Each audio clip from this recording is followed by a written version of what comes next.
Section 9 का case करना है तो ये वीडियो आपके लिए बहुत महत्वपूर्ण है। देखिए, जब भी पति पत्नी का वाद विवाद होता है तो बात आ जाती है कानूनी सलाह की। तो आपको वकील साहब के द्वारा हमेशा ये कहा जाता है कि आप सेक्शन 9 का सहारा लीजिए, सेक्शन 9 का केस कीजिए। अब सवाल उठता है कि क्या आपको सेक्शन 9 का केस करना चाहिए। देखिए, जिन केसों में गलती पार्टनर की है, चाहे वो पत्नी है या फिर पति, वहां पर सेक्शन 9 का सहारा आपको नहीं लेना है। तुरंत आपको उनसे माफी मांगनी है, किसी भी तरीके से समझौता करने की कोशिश कीजिए। सेक्शन 9 का केस लेकर अगर आप न्यायालय में जाते हैं तो सामने वाली पार्टी ये हमेशा सोच लेती है कि इन्होंने घर की बात न्यायालय तक ये लेके गए हैं और फिर वहां पर मामला बनने के बजाय बिगड़ने की ओर चले जाता है। इसलिए अगर आपकी गलती है, आपको लगता है कि मेरी गलती है या मेरे परिवार के किसी अन्य व्यक्ति की गलती है जिससे पत्नी घर छोड़कर चली गई है या पति मुझे मायके छोड़ के चला गया है, तो ऐसी अवस्था में सबसे आसान तरीका है माफी मांगना।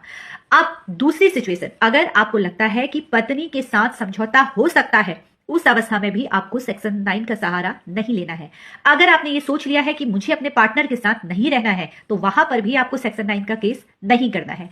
अगर आपको जरा सा ये उम्मीद है कि पत्नी की घर वापसी हो सकती है, पत्नी को मैं लेके आ सकता हूं, तो ही जाकर आपको सेक्शन 9 का सहारा लेना है। और अगर आपको ये लगता है कि पत्नी किसी भी सूरत में अब मेरे साथ नहीं रहेगी या उसका अफेयर है या उसका अवैध संबंध है, तो ऐसी अवस्था में भी सेक्शन 9 का केस करने का कोई फायदा नहीं होता है। क्योंकि जब सामने वाला पार्टनर आपके साथ रहना ही नहीं चाहता, जब उसने ये डिसाइड कर लिया है कि मुझे आपके साथ नहीं रहना है, तो ऐसी अवस्था में सेक्शन 9 का केस करके भी कोई फायदा नहीं होता है। लेकिन सेक्शन 9 का केस कब करना है? सेक्शन 9 का केस तब करना है जब आपको ये लगता है कि अब आपका रिश्ता आपके द्वारा संभाला जा सकता है, पत्नी को समझाया जा सकता है, या सेक्शन 9 का केस करने से पत्नी थोड़ा समझ सकती है और पत्नी के आपके जीवन में प्रवेश हो सकता है, जहां पर आपको लगता है कि सेक्शन 9 का सहारा लेकर मैं अपने घर गृहस्थी बचा सकता हूं।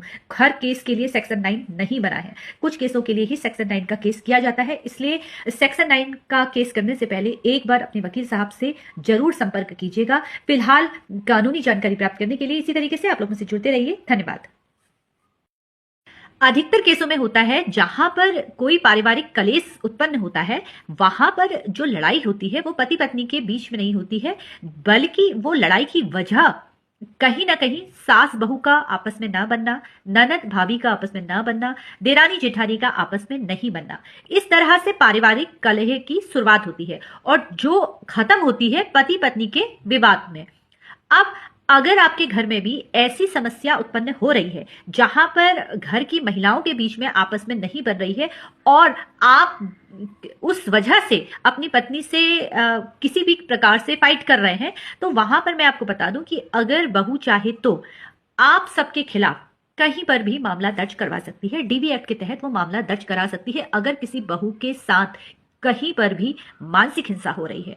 अगर वहां पर जो अपराधी हैं आप ही घर के सदस्य हैं, जैसे सास, ननद, जेठानी, देरानी, ये सब महिलाएं हैं, जहां पर उनके लड़ाई झगड़े की वजह से आपका रिश्ता खराब हो रहा है, तो मैं आपको बता दूं कल ये सब अलग हो जाएंगे और आप और आपकी पत्नी के बीच में ऐसी स्थिति उत्पन्न हो जाएगी कि एक केस करेगा और एक केस ये करते हुए अपना जीवन पूरा व्यतीत कर देगा कि मैंने कोई गलती नहीं की, जबकि असल में गलती परिवार के अन्य सदस्यों की है जिसकी वजह से आप दोनों के बीच में मतभेद की स्थिति शुरू हुई थी। इसलिए ध्यान रखिए कि परिवार के सदस्यों के।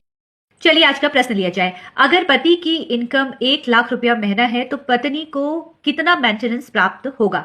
देखिए, ये जो केस है इस पर ये देखा जाएगा, सबसे पहले ये फैक्ट इस केस में देखे जाएंगे कि क्या पत्नी के पास सोर्स ऑफ इनकम है, क्या पत्नी के पास कहीं से पैसा आता है, क्या पत्नी जॉब करती है, अगर पति और पत्नी का बच्चा है तो क्या बच्चा पत्नी के पास रहता है। ये सारी चीजें देखी जाएंगी और उसके बाद अगर आप ये साबित कर देती हैं कि आपके पास सोर्स ऑफ इनकम नहीं है, आप कमाती नहीं है, तो ऐसी अवस्था में 1 लाख रुपया में से 30 से 35 हजार रुपया महीना आपको मेंटेनेंस मिल सकता है। फिलहाल कानूनी जानकारी प्राप्त करने के लिए इसी तरीके से मुझसे जुड़ते रहिए। धन्यवाद।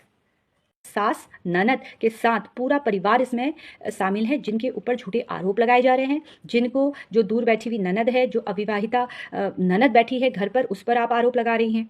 तो ये जो झूठे आरोप का सिलसिला है ये ख़त्म होना चाहिए और एक सख्त कानून की मैं यहाँ पर कहूँगी कि अगर कोई झूठा आरोप लगा रहा है तो उसको कड़ी से कड़ी सज़ा मिलने का प्रावधान होना चाहिए। फिलहाल ये मेरे मत हैं, यहाँ पर मैं किसी को कोई नेगेटिव जजमेंट अपना नहीं दे रही हूँ।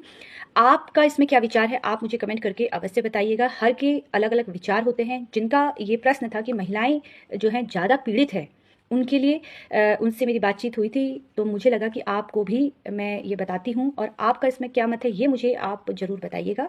और कानूनी जानकारी प्राप्त करने के लिए सोशल मीडिया के अलग अलग प्लेटफॉर्म पर आप मुझसे जुड़ सकते हैं। पीड़ित कोई भी हो सकता है, चाहे वो स्त्री है चाहे वो पुरुष है। न्याय दोनों के लिए बराबर होना चाहिए, क्योंकि जब हम स्त्री और पुरुष पर भेद नहीं करते हैं तो आखिर न्याय देते वक्त हम क्यों भेद करते हैं। एक महिला जो पढ़ी लिखी है तो उसको भरण पोषण क्यों दिया जाए? क्या कारण है कि फिर भी